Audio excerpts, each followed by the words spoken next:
Do you know what the hardest part of the fertility journey is for so many women? It's what we call the 2-week wait. That stretch of time after ovulation when you're hoping this will finally be the month and battling trying to conceive anxiety every single day until you know if you're pregnant. If you've ever been there, you know the 2-week wait can feel like years. The questions, the Googling, the second guessing every cramp or symptom, it's very exhausting and it can make you feel like you're losing trust in your own body. That's why in today's episode, I'm sitting down with Dr. Jane Levesque, a naturopathic doctor who specializes in fertility, women's hormones, and supporting you on the emotional side of trying to conceive. Together, we're unpacking practical ways to handle the 2-week wait anxiety, build emotional resilience, and reconnect with your body while you're trying to conceive. Whether you're in the thick of the 2-week wait right now or just want to prepare yourself for the ups and downs of going TTC, this episode will give you the clarity and encouragement you need to stop feeling broken and start feeling empowered. And P.S., even if you're not TCC, but you're trying to manage anxiety around healing your gut, autoimmune flares, or just chronic issues like mold, this episode is also for you. I highly recommend to listen in and learn Dr. Jane's top tips for managing anxiety that can apply to all things health. Hey friend, welcome to the Better Belly Podcast. If you're currently trying endless supplements, doctor visits, and diet changes to heal your mystery symptoms, you are in the right place. We're here to solve the real root causes behind your gut, hormones, skin, sleep, and brain concerns. Literally anything and everything in your body. My name is Allison Jordan. I'm a functional medicine practitioner that has supported over 150 clients just like you to heal problems that no one has been able to fix. You don't need a perfect diet or a random supplement you found on Instagram to heal. You need a proven system that heals your whole body from the inside out. That's what I'm here to share with you, episode by episode. It's time to make health easy again. And just as a reminder, this information is not meant to diagnose, manage, or treat disease. Always consult with your own health practitioner before you make any changes to your health.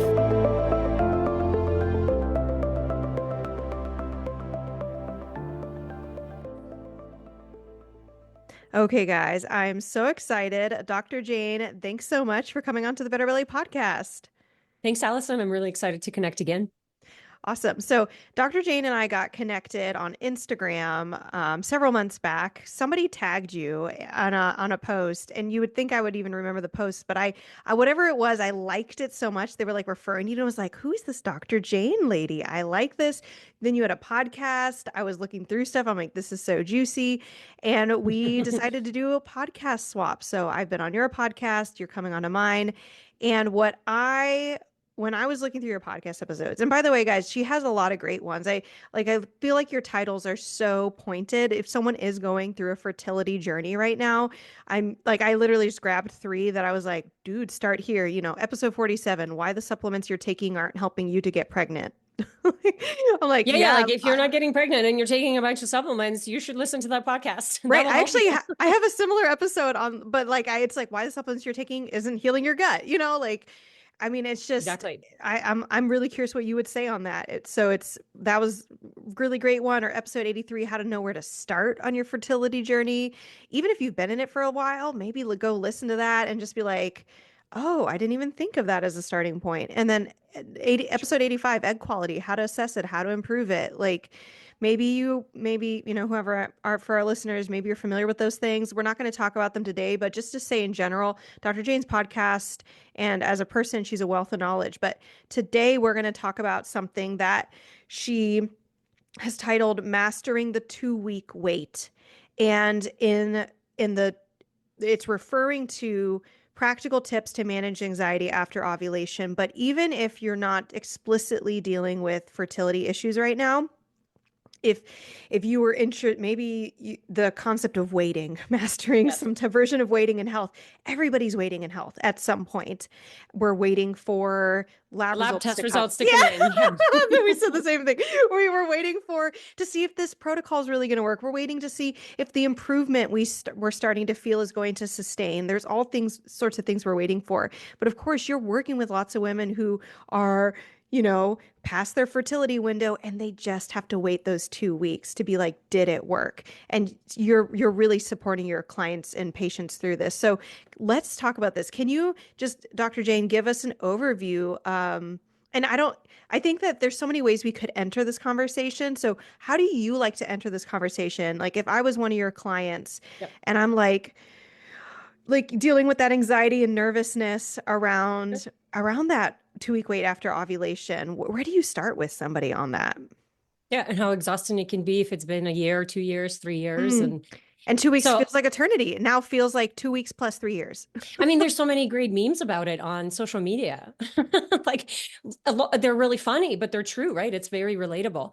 So I'm going to take a step back and kind of help people understand what pregnancy process really is and why that 2 week wait can be so challenging for us women, especially when we are struggling with infertility, because usually, you know, I like one of my beliefs is that pregnancy is a natural process. So if it's not happening, something is missing. And I don't say that to make you feel broken. I say that to make you say, hey, maybe there's something missing instead of like, oh, my body is just broken. I think the conventional system is really great at telling us that there's nothing you can do about the issues that you're experiencing. And whether it's digestive issues, hormonal issues, PCOS, endometriosis, it's genetic, nothing you can do about it. Take this pill if it gets really Get bad. surgery, Get and surgery. Yeah.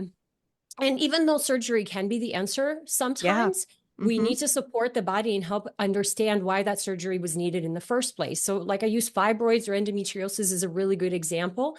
If you're removing tissue from the body, but you have no idea why the body grew that tissue in the first place, it's like cutting a weed without getting down into the roots. It's going to come back. And so, my hope is that as we talk about this, we open up this new window of approaching fertility and approaching this 2 week wait. Because in reality, if you've been in the 2 week wait period for over a year and really over 6 months, so a healthy couple will take 3 to 4 months to get pregnant. Yes, some couples will get pregnant on the first try, but it's actually quite normal to have 3 or 4 cycles that you need to wait. It is not normal to wait for a year. It is not normal to have issues 2, 3 years down the road. And I wish that couples understood that urgency so they could do something about it. The problem is the conventional medicine is just going to say, well, you need IVF. And Or in wait reality, until you miscarry 2 or 3 more times and then before we'll we help even you. show that we Yes. care. Yeah. And it's like, no, we're not going to do that because we can find out things now. And so here's where I'm going with this. Pregnancy is a very vulnerable state. It's a very inflammatory state, and it's a very energy depleting state. So you need an insane amount of nutrients to build a baby from scratch. In the first trimester, you need the nutrients to make the HCG hormone takes an insane amount of energy to build. And you're also building a placenta on top of building the foundation of your baby. So that's one of the reasons that women are so tired during the first trimester. And then, of course, the sickness usually comes from the HCG hormone. So you're really energy depleted. And the vulnerability comes from the fact that your immune system has to be downregulated in order to accept this foreign object in your body and let it to implant and for the cells to communicate. The immune system does this incredible thing step by step to make the new blood vessels and then to make the hormone and to, allow the process to go through. And so you are more predisposed to infections. But if you think about just when we feel vulnerable, how it feels, it doesn't feel good in that state. And then it's an inflammatory state just because there's so much going on. And so I find women who have a really hard time with the 2 week wait they're usually already vulnerable. They usually have inflammation and they usually are already nutrient depleted. And so the anxiety is just amplified because they don't actually know what it's like to not feel vulnerable, to not be inflamed, and to have an abundance of energy and all this vitality. They don't know what it's like to feel good in their body. And so when you're in this 2 week wait, you're you don't have a relationship with your body. You don't trust it. Mm. And you are literally waiting to find out if your belief is true. Oh, my body's broken and I'm just going to get my period again. Or, but maybe it works this time. And it just feels like it's a toss of a coin and hoping that you're going to get. And I like to bring some logic back into it, meaning that if I can get you out of the inflammatory state, if I can get you to learn how your body works and learn how your cycle works and learn to trust your system, then that 2-week wait becomes a lot less nerve-wracking. You're still going to have something's happening. I can feel something is happening. Is this pregnancy? And why am I getting the same symptoms as PMS, right? Like there's so much of that confusion, but in reality, pregnancy symptoms are very different than PMS symptoms. And if you're aware enough, you know that.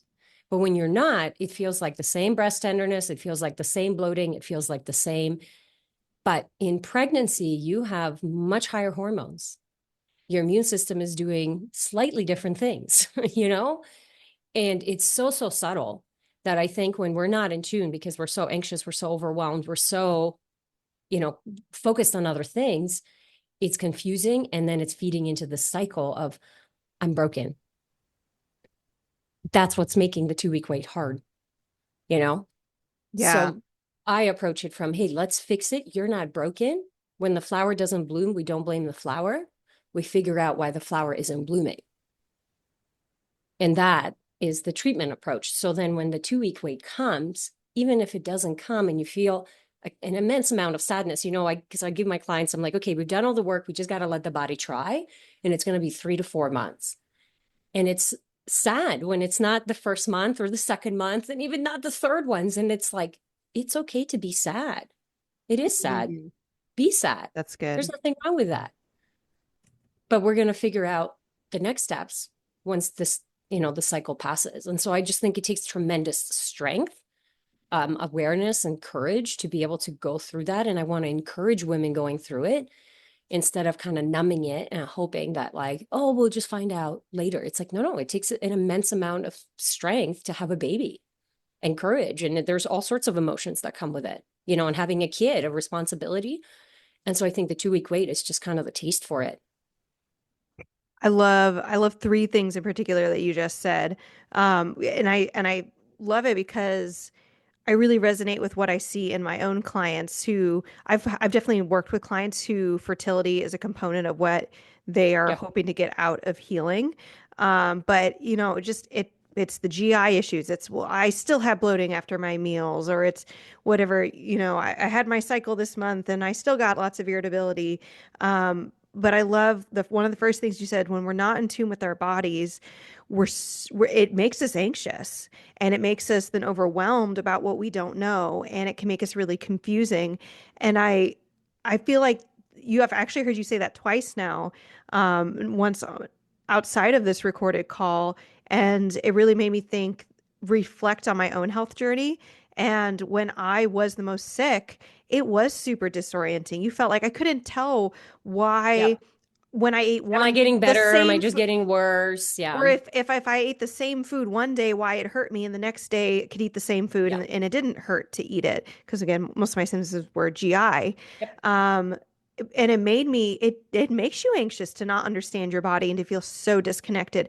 And now things flow, the inflammation's so low, and I've spent so much more time with it, and I've learned the things that make it kind of wonky, and I learn what it's like when it's regulated, and I can see even those minute things when you're saying, actually, pregnancy does feel really different than just your average everyday, menstrual cycle changes. But just to say to these women, I don't know, I'm externally processing a little, but that getting in tune with the body does help so much. And that's not something you can force. I don't think it's something you can meditate your way into. It's something that you work your way into through what you said, getting the nutrients in there, getting inflammation lowered, and then just spending time feeling comfortable and confident with that body. That's one big issue that people in my line of work say, is that they don't trust food anymore.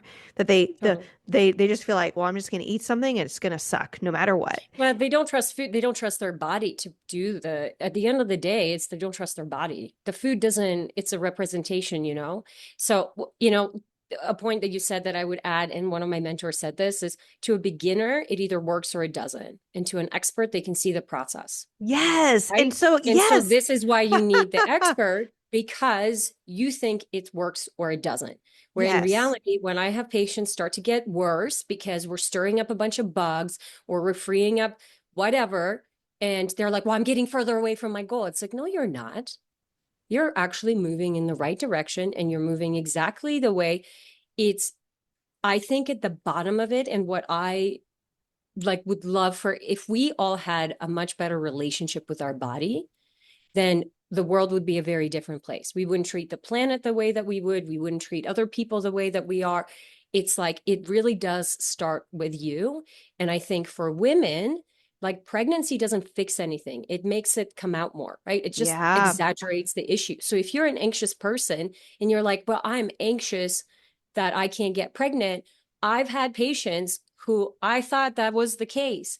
And then they got pregnant, and guess what happened? Their anxiety went through the roof because now they worried about losing their baby. And she stayed home in a bubble. And I'm like, what is happening? You told me you were anxious because you weren't getting pregnant.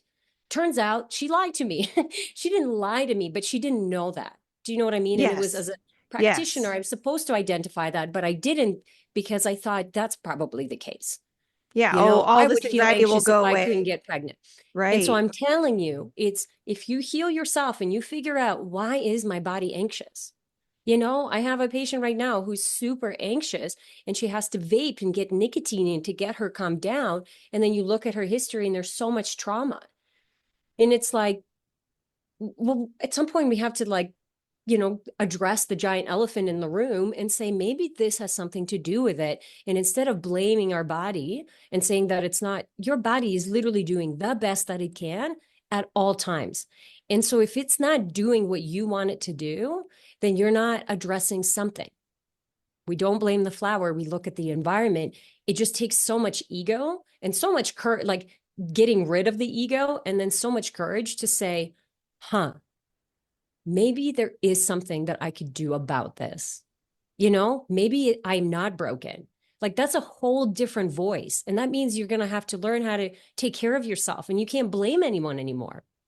Like, it's right. Like your parents, you can't blame anyone because it's your responsibility now. And it's such a hard thing to do. It's so much easier for me to say I'm like this because of my mom. And even though there is some truth to that, well, I recognize it now. So it's time for me to change, even though my mom is not going to change. Or I'm like this because of my doctors, what they did or Sure. didn't tell me, or my practitioners, what they did or didn't do. I've been finding that that's been an increasing thing, which Yeah, I is, had a patient, she was diagnosed with POI unexpectedly.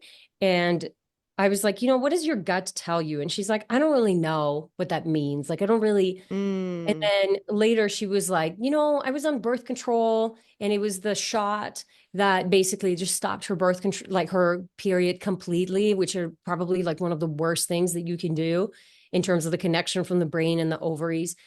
And she's like, I do remember thinking, I wonder if this is going to impact my fertility. And I'm like, that's your gut. That's what that is. mm, Remember that little voice that goes, oh, maybe there is something to this. mm. Yes, there is. Go for it. Figure it out. Because now she's 35 with an FSH of 100, and she was on birth control for 10 years. Think like having that voice, but just going, nah, nah. And it's like, no, we need to start listening to it. That's your body talking to you. That's how your body talks to you. And interestingly, that can also be a trauma response, is or Mm-hmm, some type mm-hmm. of, being parentified. And I'm learning about something like this. And we're not here to be mental health counselors, but to try to piece the pieces together of saying, well, I'm not the expert, so I'm just going to trust them. And this even goes with functional practitioners, Huge. naturopathic doctors, but all of us, right? Like, we might Yep. say stuff, and I love it when my clients, not out of fear, not out of anxiety, they just say, this doesn't seem right. And they say it Mm-hmm. really clearly, and I can feel they're grounded. And I'm like, great, let's run with that. But Yep. so often we're taught to just obey our mom and dad, to just do what the experts say, to just do what our boss says. And we get so used to being in that place Yep. that we then run over our gut. And it's so unfamiliar to even listen to, which I honestly think it's to that point you said of it's okay to be sad. And I wonder if sometimes the anxiety is actually that of Well, like it's okay to be you know you're anxious. it's okay to be anxious. Yeah. You Yeah, but know like if you're you're anxious all the time, you should figure out what's making you anxious. but You yeah, know, don't like be anxious about being anxious would be mm-hmm. ideal. Yeah. But like, But I just think nobody's asking that question. I have people who are like, well, I'm just on antidepressants or like anti-anxiolytics now. And it's like, okay, but like, what's in your environment making you anxious? Oh, like you don't love your husband and you're trying to have a baby. Maybe that's something to solve first. Do you know? Like, or maybe you hate your job and your part and like you spend 8 hours a day.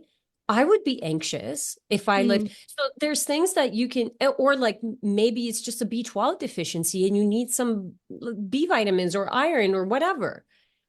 Protein. I don't know what it is. I'm going to find out and then we're going to fix it. And some things are quick fixes and some of it are not, because you build a life based on trauma, not on who you actually are. And that's mm, going to take some time to unwind. yeah. And the gut, like to me, if you think the gut is the center of everything.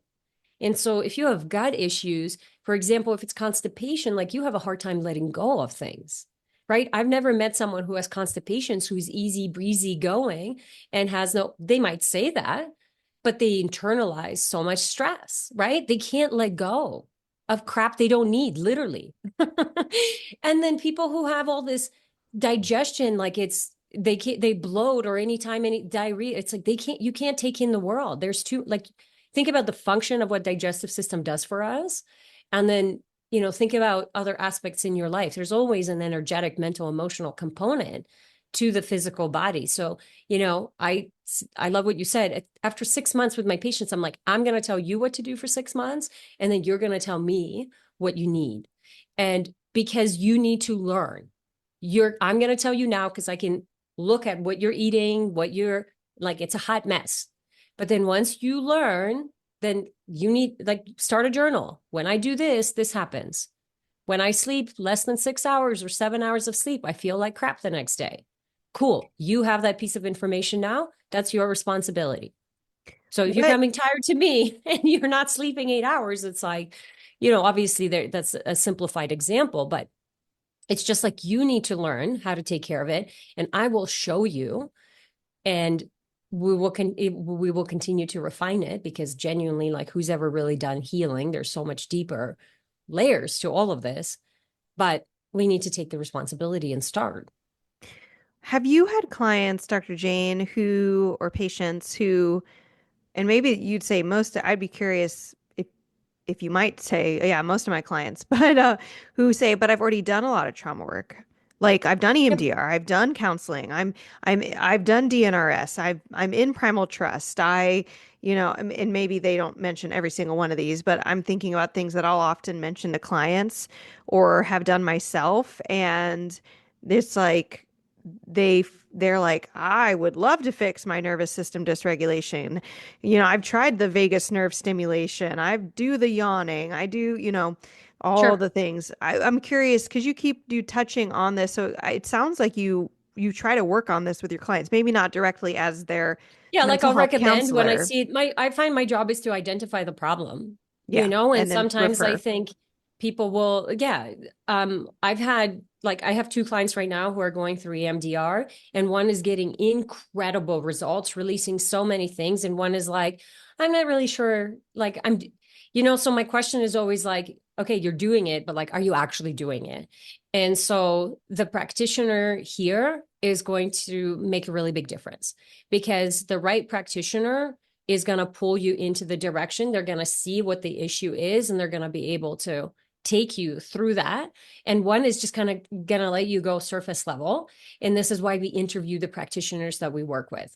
When I work with any practitioners, whether it's subconscious healing or health or finances or whatever, business mentor, I'm interviewing them and seeing what they're saying in the skill and if it's lining up with what I need. And are they going where I want to go, or are they where I want to go? And I think so many people dump an insane amount of money on therapies because they were told to do that, but they didn't actually like resonate. They didn't feel a shift. They didn't feel enough.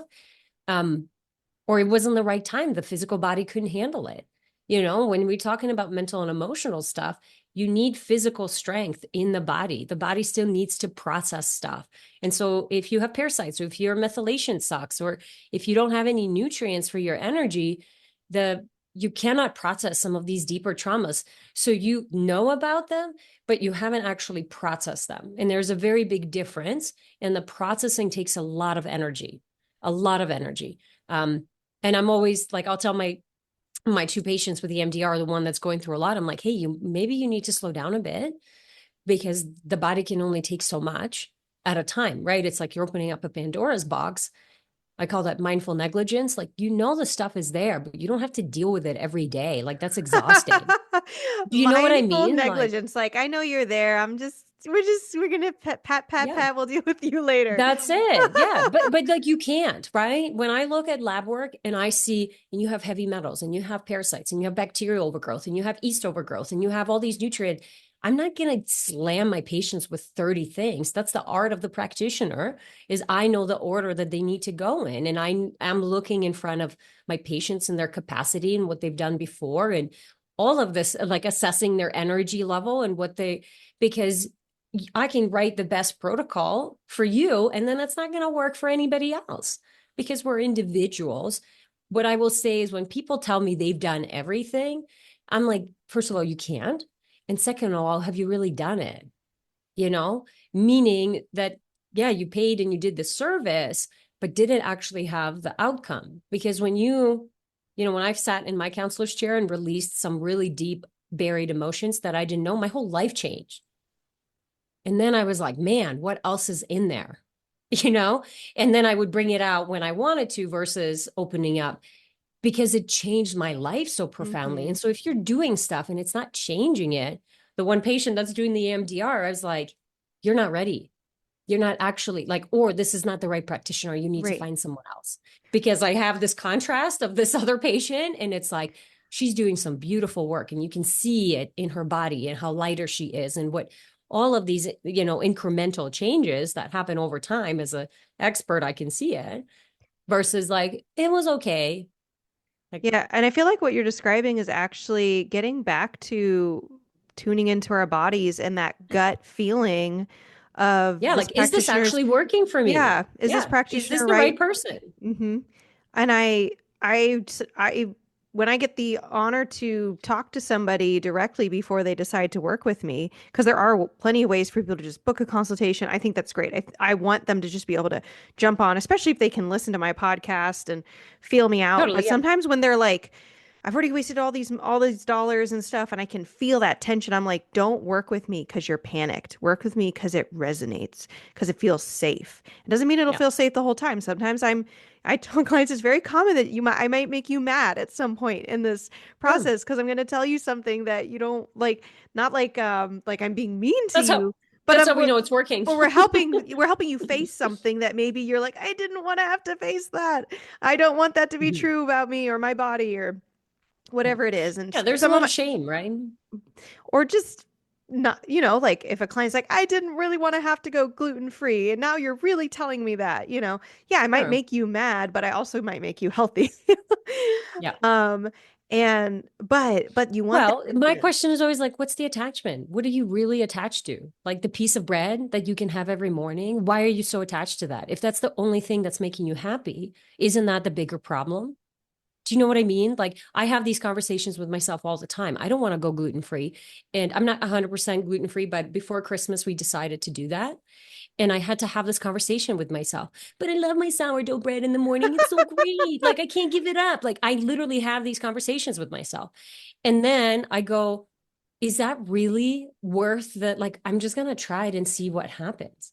If your only source of joy in the morning or whatever is this, then it's really hard for you to Or your cut out cup of stuff. coffee. if we're You're talking about whatever it morning, and is, we're it talking about doesn't morning. matter. You should be able to cut things out and be okay. That doesn't mean it's going to last for forever and you can never have it, but Right. just trust the fact that you can become a more resilient person and that you can find joy in other things that are actually even more meaningful.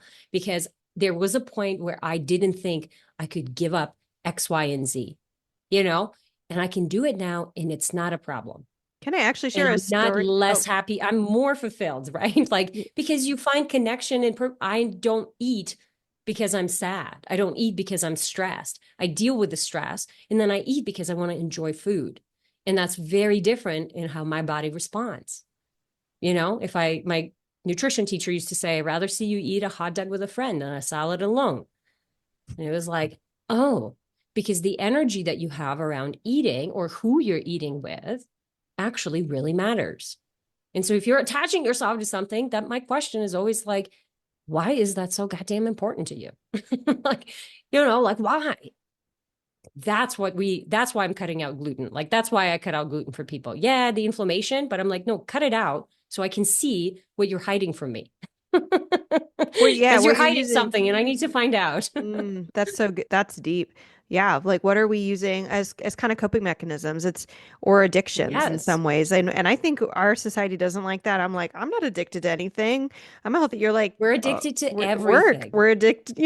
Anything that you are gonna throw a hissy fit over losing, you are Try addicted turning your to. phone off And for a week. we Like, have right. I honestly, have these try turning things. your phone off for a week.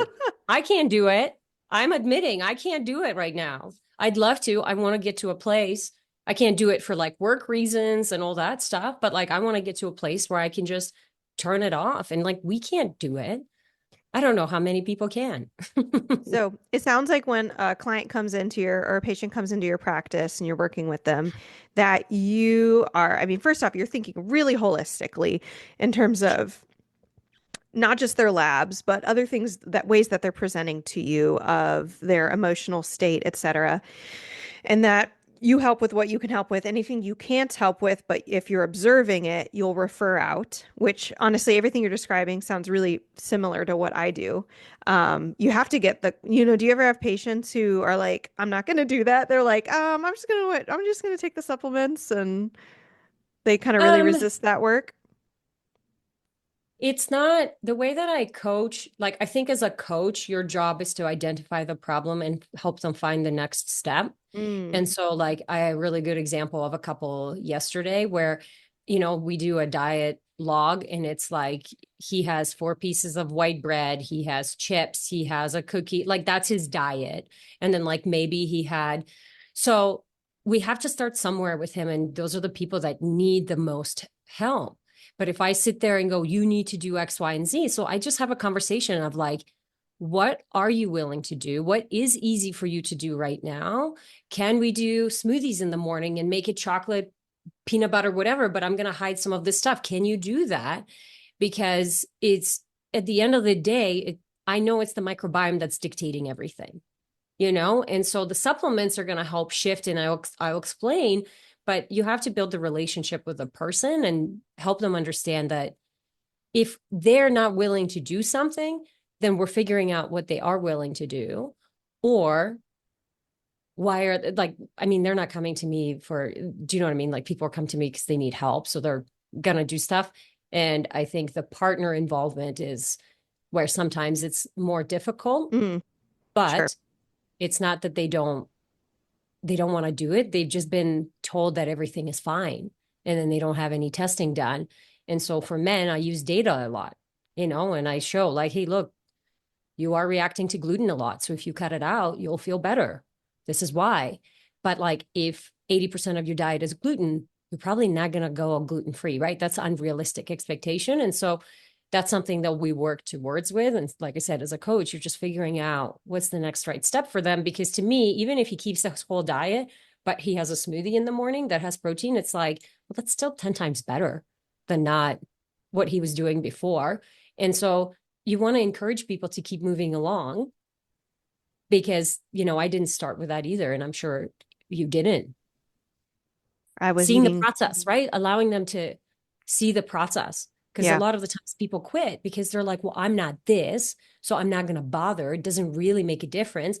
The same couple vaping, and she's like 10 to 15 minutes, I need a hit. And I'm like, can you make it 20?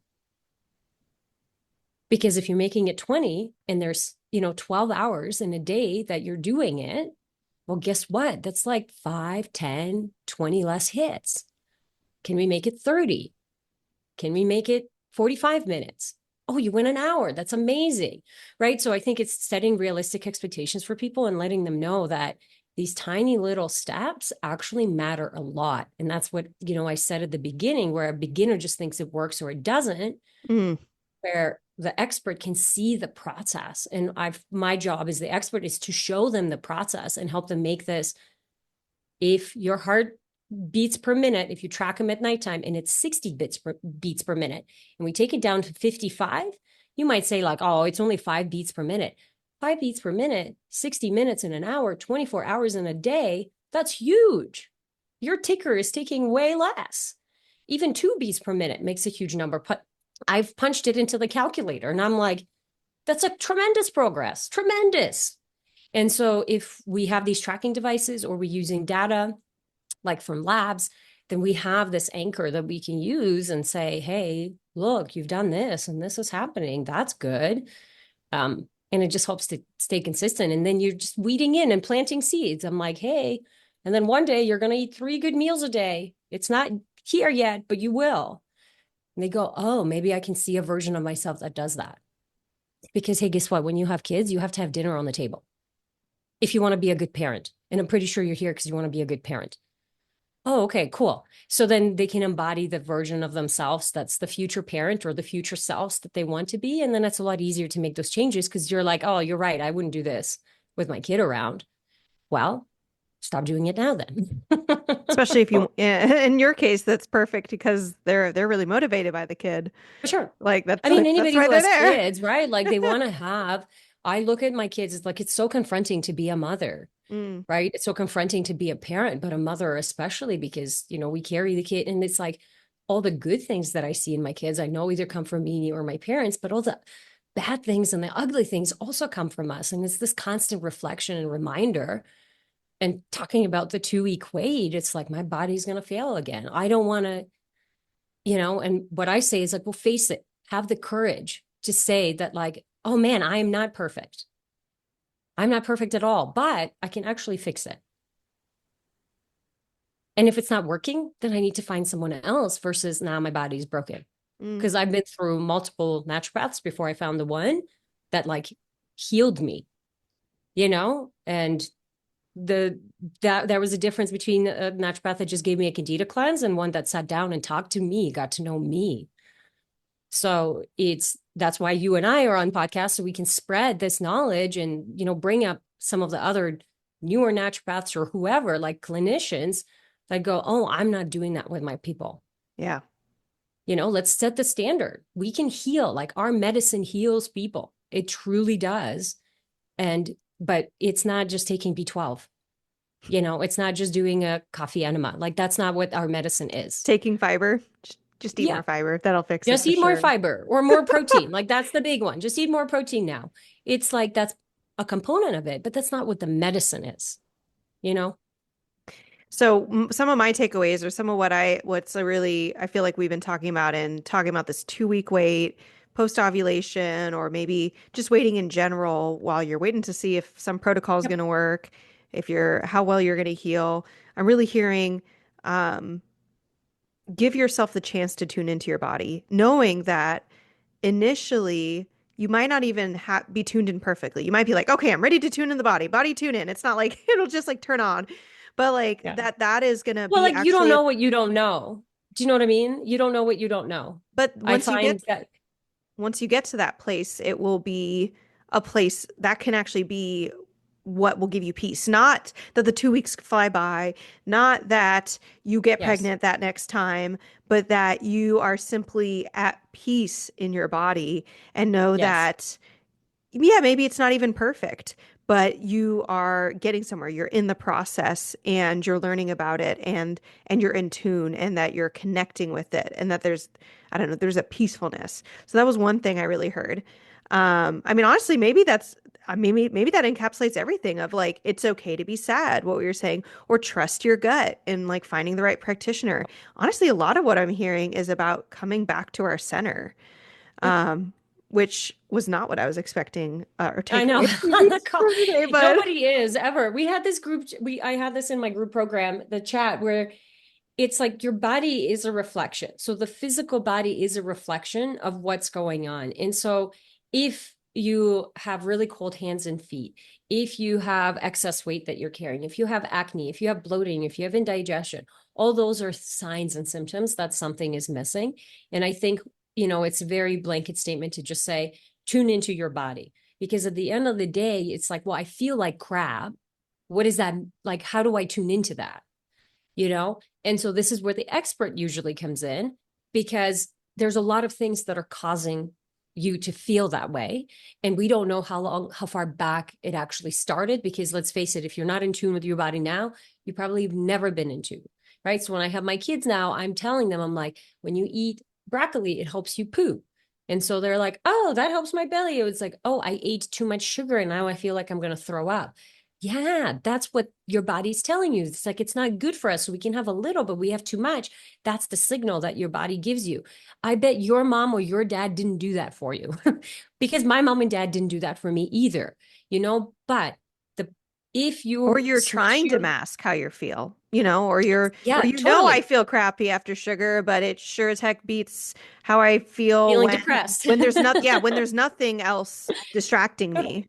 Yes, Yeah. totally. And there's no blame here, because you could be eating sugar for many different reasons. You could be eating because there's yeast overgrowth, because your cortisol, because your blood sugar is dysregulated and you're Yeah. tired. I just think if we can switch the perception, like the mind, the perspective of, instead of it being negative and I'm broken and I don't want to tune in and I feel like crap, to now being curious and asking, why am I feeling this way? Is there a possibility to feel any different? And if I'm really struggling and not getting any help, who can I reach out to help me figure this out? Do you know what I mean? Like, I'm an expert in the health field, in the fertility space. You're the expert in the gut space. If, like, I don't go to my accountant to ask for health advice, and I also don't try to figure out my finances by myself. And so it's like, because their knowledge is so much bigger and they can help. So if you feel like you're struggling, it's like, it's just actually a sign to get help, because we were never taught it. But I have not met a naturopath or a functional medical doctor or a nutritionist who isn't passionate about helping people heal so they can live their lives, versus I'll put you on a medication for the rest of your life and you can pay me it's like, we're trying to help people. I literally, like, that's literally, well, maybe I'll have to take supplements for the rest of my life. Yeah, just like you have to eat food, and until we fix the planet, we're not going to be able to, right? It's just part of learning how to take care of yourself and being a little bit more curious instead of like judgmental and harsh. When people tell me, oh, I'm so lazy, I'm like, are you lazy or are you tired? Because that's very different. Oh, I'm tired. It's like, so why are you so mean to yourself? Right? Yeah. Like, that's the bigger issue, is that, like, you're so mean to yourself and then you're so mad when you get that period or when the stomach doesn't do it. And it's like, can we just be, I always like to use the garden as an example. Like, if the plant is just growing and you stomp on it all the time, like, it's not gonna, the flower can't bloom. You're literally constantly stomping. And that's what you're doing with, oh, my body didn't do it again, you know? Don't stomp on the flower. Don't stomp on the flower. You are the flower. Please stop stomping on yourself. Well, we might have already addressed this, but so you can tell me if you're like, yeah, we've basically just been talking about this, but you actually had an original episode called Mastering the two week wait. Yep. And in it, you had a section on mental toughness and emotional resilience during pregnancy. And I don't know if we've already been flirting with this concept anyway, but I just A little love bit. the terms like mental toughness, emotional resilience. Do you have any tips on how to develop that, or what does that look like or mean to have? For sure. emotional resilience and mental toughness for someone who's trying to maintain a Yeah. healthy I body don't like the state. toughness word because I think it's like pushing through. I like emotional resiliency and emotional awareness, intelligence. Yeah. Okay. So like there's different kinds of emotions and we actually experience, like 10 to 13 of them on a regular basis. There's not that many. And the piece of this is actually something that I spent like 2 years in a counselor's chair when I was going through naturopathic school because I, well, I don't even remember how I started. I think it was, um, I couldn't find a partner and I kept attracting the same person into my life. And I'm Mm. like, and my roommate had no issues finding a partner. And like when I moved in with her, I realized that I was like, huh, maybe it's me. Cause I just thought like the men were assholes and it's like, oh, she has no issues finding boyfriends and they're really nice to her. And then she breaks up with them and then finds another one. And I'm over here single. So it like made me go, huh, Hmm. maybe I'm attracted to something. And so this counselor just opened up this whole world for me because I didn't realize there was an emotion that I wasn't allowing myself feeling. So I was stuffing it down. And so to me, emotional intelligence is really being aware of the different types of emotions out there and how your body experiences them. So we can all feel sadness and we can all probably describe it in the same way because again, lots of research in terms of the molecules and how we can like compassion and empathy, you can feel what Yeah. other people are Yeah. feeling. Mm-hmm. But it's really important for you to know how you're experiencing that emotion. So like anger is really easy because it's a very superficial emotion. It's the one that we feel first as toddlers and the one that we learn to express a lot. Yeah. And so it's a superficial one. Usually there's, sadness, bitter, like there's deeper emotions that are causing the frustration and the anger. And so the intelligence piece is, can I get you to be really good at feeling sad? Can I get you to be really good at feeling angry or frustrated or whatever? Just get really good at feeling it. Because what we try to do is just feel the good ones and suppress the bad ones. But if you suppress the bad ones, Brene Brown talks about this a lot. If you're suppressing the bad ones, you're suppressing the good ones. And so you're kind of in this blah middle where you're not really feeling anything. Well, I'm not really sad, but I'm not really happy. So in reality, when my patients will go through that, and I'm like, be sad. I want you to be so Yeah. good at being sad. How does it Yeah. feel? And she's like, but I'm just so emotional all the time and I cry. And I'm like, so cry. Like, why is Yeah. that bad? Like, cry until there is no tears. And I had another patient who was like, man, you know what? I feel like I just had this one cry. And then it's like, I was just done crying about it. And I'm like, yeah, that's what feels like to finish processing whatever it is that you were, holding on to. So emotional intelligence is really important because we all have emotions and they sit in our bodies in different places and they impact us in different places. And so the traditional Chinese medicine, the acupuncture docs do a really good job of how we can connect how like liver is stored in the anger is stored in the liver and sadness is stored in the lungs and excitement and joy is stored in the heart. And so we don't have a lot of that in their suppression. Usually we start to see cardiovascular issues. It's all beautifully connected. If you have no idea how you feel, then you have no idea how the emotions. And I genuinely think that's actually a bigger reason of how our body is shaped and the symptoms, like what happens with the gut, what happens with all of that. The emotional intelligence, the resiliency is knowing that you're going to go through it and there's going to be the other side.